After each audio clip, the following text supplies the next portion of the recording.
E rickshaw एक किफायती और इको फ्रेंडली परिवहन का माध्यम माना जाता था, लेकिन आज बिना निगरानी के चलते ये ज्यादातर दिल्ली और देश की सड़कों पर अराजकता फैलाते हुए नजर आते हैं। सर, जहां ऑटोज और टैक्सीज के लेकर बहुत सख्त नियम है, वहीं ई रिक्शा धड़ल्ले से बिना किसी नियंत्रण के, बिना किसी जवाबदेही के चले जा रहे हैं। सर, दिल्ली के किसी भी मेट्रो स्टेशन के बाहर देख लीजिए, दिल्ली के किसी भी मार्केट के बाहर देख लीजिए, सैकड़ों की संख्या में ई रिक्शा सड़कों के ऊपर खड़े होकर जाम लगाते हुए दिखेंगे।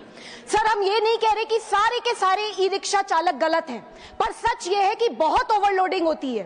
एक एक ई रिक्शा में जहां 3 से 4 लोग बैठ सकते हैं, वहां 8 से 10 लोग बिठा दिए जाते हैं। सर, ये ई रिक्शा के स्ट्रक्चर्स ऐसे होते हैं कि अगर हल्का सा बैलेंस बिगड़ा नहीं, पूरी की पूरी गाड़ी पलट जाती है।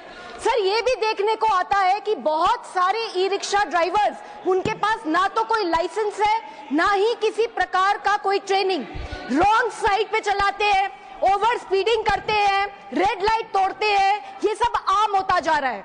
सर, राज्य सरकारों के पास कोई आंकड़े भी नहीं है।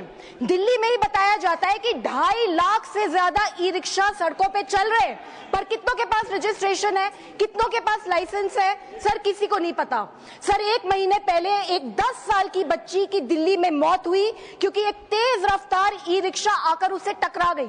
सर, अभी कुछ समय पहले एक 7 साल के बच्चे की भी दिल्ली में मौत हुई क्योंकि एक ई रिक्शा के अवैध चार्जिंग पॉइंट से उसको करंट लग गया। सर, इस तरीके के इंसिडेंट्स बढ़ते चले जा रहे हैं। राज्य सरकारों को चाहिए कि सबसे पहले ई रिक्शा की संख्या को सीमित करें। ई रिक्शा के वाहन और चालक दोनों का लाइसेंसिंग होना चाहिए, रूट निर्धारित होने चाहिए, स्टैंड निर्धारित होने चाहिए। जितने अवैध चार्जिंग पॉइंट्स चल रहे हैं ई रिक्शा के, सबको बैन करना चाहिए, बंद करना चाहिए। और सबसे जरूरी बात, अगर कोई नियम तोड़े तो उसके ऊपर सख्त से सख्त कार्रवाई होनी चाहिए। सर, केंद्र सरकार को चाहिए कि राज्य सरकारों की इस इशू पे जवाबदेही तय हो।